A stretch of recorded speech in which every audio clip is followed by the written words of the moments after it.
ডাক্তারবাবু, আমার বাচ্চাকে গরুর দুধ খাওয়াবো।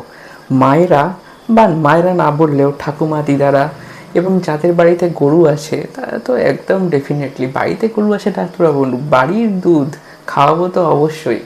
তো গরুর দুধ এই সমস্ত কন্ডিশনসগুলোতে কিন্তু একেবারেই খাওয়ানো যাবে না।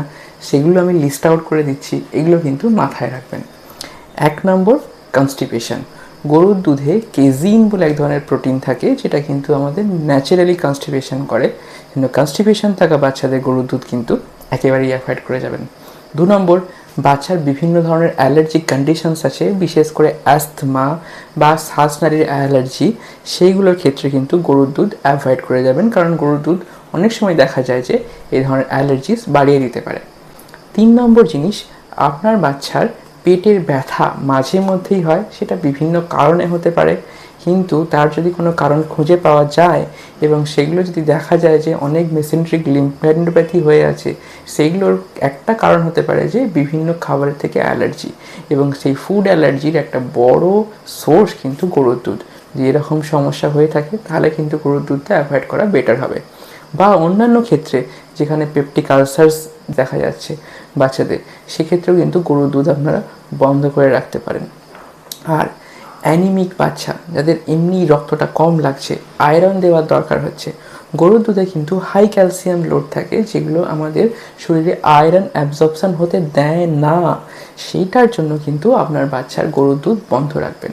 গরুর দুধে প্রচুর পরিমাণে ফসফেটস থাকে, এবং এই ফসফেটস কিন্তু আমাদের কিডনির উপর প্রচুর লোড বাড়ায়, এবং সেজন্য ক্যালসিয়াম যেটা থাকে সেটা ভালোভাবে অ্যাবজর্পশন হতে পারে না। ফসফেট এক্সক্রিশনের সাথে সাথে ক্যালসিয়ামও ম্যাক্সিমাম এক্সক্রিশনস হয়ে যায়। সেই জন্য গরুর দুধ খাওয়ালে আপনার বাচ্চার শরীরে অনেক ক্যালসিয়াম চলে যাবে, সেই ব্যাপারটা কিন্তু খুব ভুল ধারণা। আর কি কন্ডিশনস? আর হতে পারে কাউ মিল্ক প্রোটিন অ্যালার্জি বা সিএমপিএ। যে সমস্ত বাচ্চারা দেখা যায় যে ছোটোবেলা থেকে বিভিন্ন রকম ল্যাকটোজ কন্টেনিং ফর্মুলা দুধ খেয়ে বিভিন্ন রকম বমি বা পাতলাপটি করতো, তাদের ক্ষেত্রে কিন্তু গরুর দুধ একেবারেই শুরু করবেন না। 1 বছরের নিচের বাচ্চা, এদের ক্ষেত্রেও গরুর দুধ না শুরু করাই ভালো।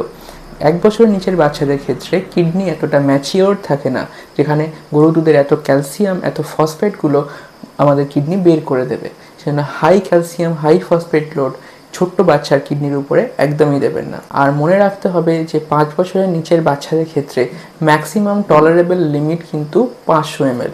500 ml এর বেশি গরুর দুধ কখনোই না। যে সমস্ত বাচ্চারা খেতে চাইছে না, তাদের গরুর দুধ কিছু খাসনি বলে গরুর দুধ, এই ব্যাপারটা কিন্তু অ্যাভয়েড করে যাবেন, তাহলে তাদের সলিড খাবারের প্রতি খিদে কিন্তু কখনোই তৈরি হবে না। যখন গরুর দুধ শুরু করবেন, চেষ্টা করবেন গ্র্যাজুয়ালি শুরু করতে, আনডাইলুটেড শুরু করতে, অর্থাৎ অনেক জল মিশিয়ে না, একদম আনডাইলুটেড শুরু করতে, এবং 200 থেকে 250 ml এর মধ্যে শুরু করতে। একেবারে হপকা 500 ml দিয়ে দিলেন সেরকম কিন্তু একেবারে করবেন না।